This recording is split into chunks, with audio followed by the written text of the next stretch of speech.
बिस्मिल्लाहिर्रहमानिर्रहीम। अस्सलाम वालेकुम। आप देख रहे हैं अलिफ न्यूज़ और मैं हूं आपके साथ माजिद अली। शामिल करते हैं पाकिस्तान और दुनिया भर से ब्रेकिंग न्यूज़ हेडलाइंस। ईरानी सदर मसूद पज़ेश्कियान का कहना है कि जंग के खात्मे के लिए बावकार फ्रेमवर्क तक पहुंचने के लिए तैयार हैं, दूसरा फरीक भी आमादगी ज़ाहिर करे। अमीर कतर से टेलीफोनिक राब्ते के दौरान मसूद पज़ेश्कियान ने कहा है कि ईरान ने मुज़ाकरात में अखलास साबित किया। ईरान कौमी खुद मुख्तारी के तहफ़्फ़ुज़ में ज़रा भी हिचकिचाहट नहीं रखता। इस मौका पर अमीर कतर शेख तमीम बिन हमद अल सानी ने कहा है कि ईरान के मामले पर सालसी की कोशिशें जारी रखी जाएंगी। वाज़ेह है कि तुर्क सदर रजब तैयब एर्दोगान ने भी ईरानी हममनसब मसूद पज़ेश्कियान को टेलीफोन किया। अमन व इस्तेहकाम और ज़ाती कोशिशों पर तबादला ख्याल किया गया। तैयब एर्दोगान का कहना था कि तुर्किया खित्ते में क़याम अमन के लिए कोशिशें जारी रखेगा। इलाकाई तनाज़ात के हल के लिए मुज़ाकरात वाहिद रास्ता हैं। खबर के अगले हिस्से में बात करते हैं पासदारान इनकलाब का अमरीकी ड्रोन मार गिराने का दावा। पासदारान इनकलाब ने अमरीकी MQ-9 ड्रोन मार गिराने का दावा किया है। रॉयटर ने पासदारान इनकलाब के हवाले से बताया है कि RQ-4 और F-35 लड़ाका तैयारे को भी ईरानी फ़ज़ाई हदूद से वापस जाने पर मजबूर किया गया। पासदारान इनकलाब का कहना है कि ईरान को अमरीका की जानिब से जंग बंदी की खिलाफ वर्जी का जवाब देने का पूरा हक हासिल है। दूसरी जानिब ईरान की मुसल्लह अफवाज के सीनियर तर्जुमान अबुल फजल शिकारची ने कहा है कि किसी भी नई जारहियत का जवाब पहले से कहीं ज़्यादा शिद्दत से दिया जाएगा।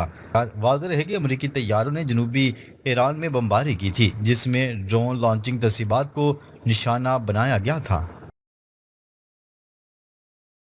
खबर के अगले हिस्से में बात करते हैं लबनान के जनूबी इलाके में इसराइली फ़ज़ाई हमले। इसराइल के लबनान की वादी बेका पर ताज़ा हमलों में 30 अफराद जाम हक और 40 से ज़ायद ज़ख्मी हो गए। रूसी मीडिया की रिपोर्ट के मुताबिक पिछले चंद घंटों में इसराइल ने लबनान पर 180 हमले किए। मीडिया रिपोर्ट में कहा गया है कि इन हमलों के हलाक अफराद में 4 बच्चों और 3 खवातीन भी शामिल है। इसराइली हमले के बाद जर्द रंग के बादल फ़ज़ा में बुलंद हुए जो मीलों दूर तक दिखाई दिए गए। खबर के अगले हिस्से में बात करते हैं नेतन्याहू का हमास के अस्करी विंग के सरबराह को निशाना बनाने का दावा। इसराइली वज़ीर आज़म नेतन्याहू ने फ़लस्तीनी मुज़ाहमती तंजीम हमास के अस्करी विंग अल-क़िसाम ब्रिगेड के नए सरबराह को निशाना बनाने का दावा कर दिया। अल जज़ीरा की रिपोर्ट के मुताबिक नेतन्याहू के ऑफिस से जारी बयान में कहा गया है कि इसराइल ने मोहम्मद ऊदा के खिलाफ एक हमला किया, जिन्हें मीडिया रिपोर्ट्स के मुताबिक मई में गजा में हमास के फौजी विंग का कमांडर मुकर्रर किया गया था। इसराइली वज़ीर आज़म ने टेलीग्राम पर दावा किया कि हम हर एक तक पहुंचेंगे। मोहम्मद ऊदा 2023 में 7 अक्टूबर के हमले के मास्टरमाइंड में से एक थे। याद रहे कि 29 अप्रैल 2026 को इसराइल ने गजा में फ़ज़ाई हमलों में फ़लस्तीनी मुज़ाहमती तंजीम हमास के आला इंटेलिजेंस ओहदेदार को शहीद करने का दावा किया था।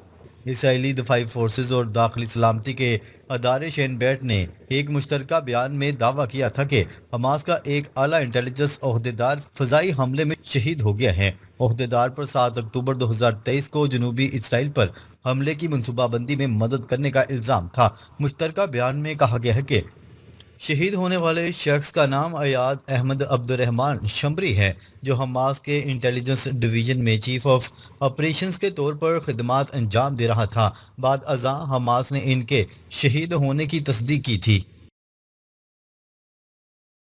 खबर के अगले हिस्से में बात करते हैं कालीबाब का दौरा कतर, मुंजमदा असासों से मुतल्लिक अहम इंकशाफ। अल अरबिया की रिपोर्ट में कहा गया है कि ईरानी पार्लियामेंट के स्पीकर और चीफ मुज़ाकरातकार मोहम्मद बाकर कालीबाफ के दौरा कतर के दौरान मुंजमद ईरानी फंड्स की वागुजारी के तरीक़ाकार पर बातचीत की गई। सफारती ज़राए के हवाले से अरब मीडिया ने इंकशाफ किया कि ईरान ने तकरीबन 24 अरब डॉलर के मुंजमद असासों की फौरी वापसी का मुतालबा किया है। ज़राए का कहना है कि तेहरान वाशिंगटन के साथ मुतवक्का मफाहमती याददाश्त के ऐलान के साथ ही इन फंड्स का निस्फ हिस्सा फौरी तौर पर हासिल करने पर इसरार कर रहा है।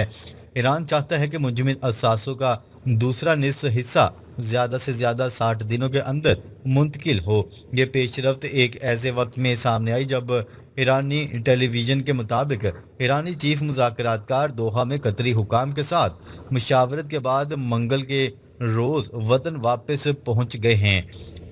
فارس نیوز ایجنسی کے مطابق قطری دارالحکومت سے ایرانی مذاکراتی وفد کی واپسی کی تصدیق کرتے ہوئے بتایا گیا ہے کہ تہران اور دوحہ کے اعلیٰ حکام کے مابین ہونے والی بات چیت کا بنیادی محور منجمد ایرانی فنڈز کی واپسی تھا۔ ایک باخبر ایرانی ذرائع نے تصدیق کرتے ہوئے کہا ہے کہ باقر کالیباف کے دورہ قطر سے امریکہ کے ساتھ جاری مذاکرات میں پیش رفت ہوئی ہے۔ تسنیم نیوز ایجنسی کے مطابق مذکورہ ذرائع نے واضح کیا کہ باقر کالیباف کے دورہ دوحہ کا مقصد بیرون ملک منجمد ایرانی اثاثوں کے حوالے سے کسی معاہدے تک پہنچنا تھا۔ مختلف اندازوں کے مطابق منجمد ایرانی اثاثوں کی کل مالیت 100 ارب ڈالر سے زیادہ ہے، اگرچہ اس حوالے سے کوئی حتمی یا متفقہ ہندسہ سامنے نہیں آیا۔ خبر کے اگلے حصے میں بات کرتے ہیں عالمی معاملات پر مشاورت ڈونلڈ ٹرمپ کا خصوصی کابینہ کا اجلاس مؤخر۔ امریکی صدر ڈونلڈ ٹرمپ کی جانب سے ایران سمیت اہم عالمی اور داخلی معاملات پر مشاورت کے لیے کیمپ ڈیوڈ میں طلب کیا جانے والا کابینہ کا خصوصی اجلاس مؤخر کر دیا گیا۔ امریکی میڈیا کے مطابق عہدے سے سبکدوش ہونے والی ڈائریکٹر نیشنل انٹیلیجنس تلسی کبارڈ سمیت تمام کابینہ ارکان شریک ہوں گے۔ کابینہ کا کیمپ ڈیوڈ کا دورہ ممکنہ خراب موسم کے باعث مؤخر کیا گیا۔ کابینہ کا خصوصی اجلاس اب وائٹ ہاؤس میں ہی ہوگا۔ عالمی خبرساں ادارے کی رپورٹ کے مطابق امریکی کابینہ کا یہ غیر معمولی اجلاس اچانک اور پہلے سے طے شدہ نہیں تھا، جس میں کابینہ کے تمام اہم اراکین نے شرکت کرنا تھی۔ ذرائع کے مطابق اجلاس کو وائٹ ہاؤس کی بجائے دور ایک پرسکون اور محفوظ مقام پر منتقل کرنے کا مقصد یہ تھا کہ اعلیٰ حکام بغیر کسی سیاسی یا میڈیا دباؤ کے اہم معاملات پر تفصیلی تبادلہ خیال کر سکیں۔ رپورٹ کے مطابق اجلاس میں خاص طور پر ایران کے ساتھ جاری مذاکرات اور ممکنہ معاہدے پر غور کیا جائے گا۔ اس سے پہلے امریکی صدر ڈونلڈ ٹرمپ نے کہا تھا کہ ایران کو افزودہ یورینیم یا تو امریکہ کو دینا ہوگی تاکہ وہ امریکہ میں لا کر تباہ کر دی جائے، یا ترجیحی طور پر ایران کے ساتھ رابطے میں رہ کر کسی اور قابل قبول جگہ پر اٹامک انرجی کمیشن یا کسی متوازی ادارے کے ساتھ مل کر تباہ کرنا ہوگی۔ یاد رہے کہ کیمپ ڈیوڈ امریکی صدر کی جانب سے ماضی میں بھی حساس قومی سلامتی اور خارجہ پالیسی کے معاملات پر اہم مشاورت کے لیے استعمال ہوتا ہے۔ یہی مقام 1978 کی تاریخی کیمپ ڈیوڈ معاہدے کے لیے بھی مشہور ہے، جس میں مصر اور اسرائیل کے درمیان امن معاہدے کی بنیاد رکھی گئی تھی۔ خبر کے اگلے اور آخری حصے میں بات کرتے ہیں فرانس میں ریکارڈ توڑ گرمی، 7 افراد ہلاک۔ فرانس میں شدید گرمی کی لہر کے سبب ہیٹ اسٹروک سے 7 افراد دم توڑ گئے۔ آج پیرس کی تاریخ میں مئی کا گرم ترین دن رہا۔ فرانسیسی وزیر برائے توانائی کے مطابق ہلاک ہونے والے 7 افراد میں سے 5 جھیلوں، دریاؤں یا ساحلوں میں ڈوبنے کے واقعات میں جان سے گئے۔ محکمہ موسمیات نے درجہ حرارت 36 ڈگری سینٹی گریڈ تک پہنچنے کی وارننگ جاری کی تھی۔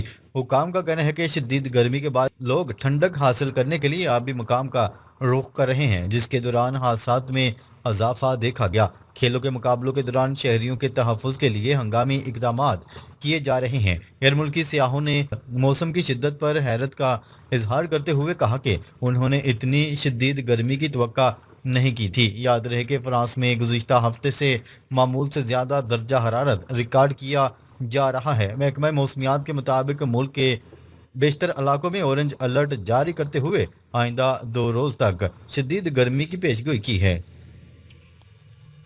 ناظرین، اب تک کے لیے اتنا ہی۔ مزید خبریں لے کر بہت جلد آپ کی خدمت میں حاضر ہوں گے۔ تب تک کے لیے اپنا خیال رکھیے گا۔ اللہ نگہبان۔